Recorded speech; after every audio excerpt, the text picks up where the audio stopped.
Hello, my name is Sarah, and today I will be presenting on ESL pathway reform and possibilities for equitable implementation. So in 2022, it was estimated that 13% of the entire California community college population were considered English language learners slash adult education learners. But unfortunately, the data also shows that most of these students are not able to successfully complete transfer level English courses. In fact, the Public Policy Institute of California estimates that only 34% of all ESL students seeking degrees between the years of 2010 and 2012 actually completed transfer level English within the span of 3 years.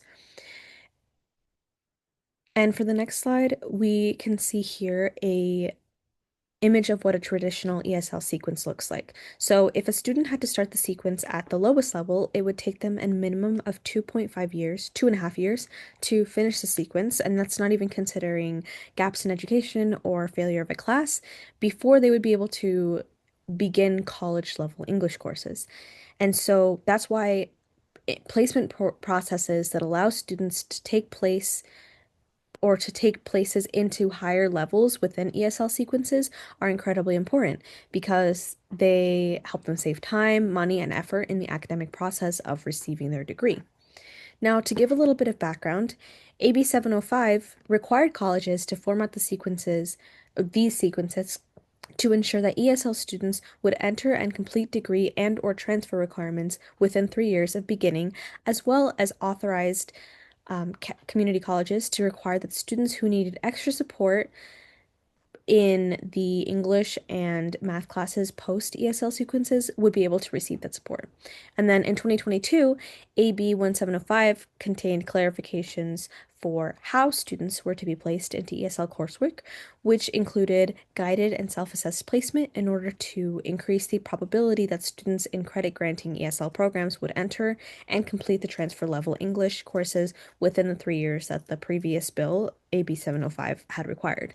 So, for example, a student who would be self-assessed would place, for example, in high intermediate reading or high intermediate writing instead of straight into Introduction to College English Skills, which would shave off a year off of their ESL sequence and therefore the completion of their degree before they would take transfer level English.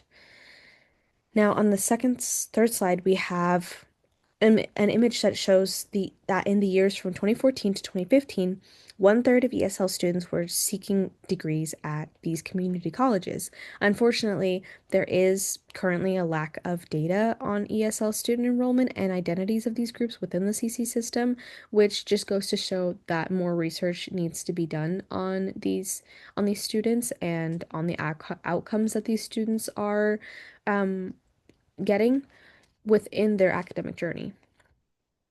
Now, as for implementations or recommendations for new policies, the first would be recognizing that ESL courses are in fact distinct from remediation in English, as it categorizes ESL students as foreign language learners, who should therefore be gaining credit for foreign language requirements needed for most transfer pathways.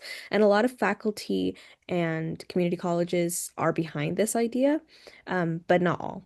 So basically, because they're foreign language learners, they should be gaining credit for these classes that they're taking that are ESL classes where they are learning a second language, becoming multilingual or bilingual proficient.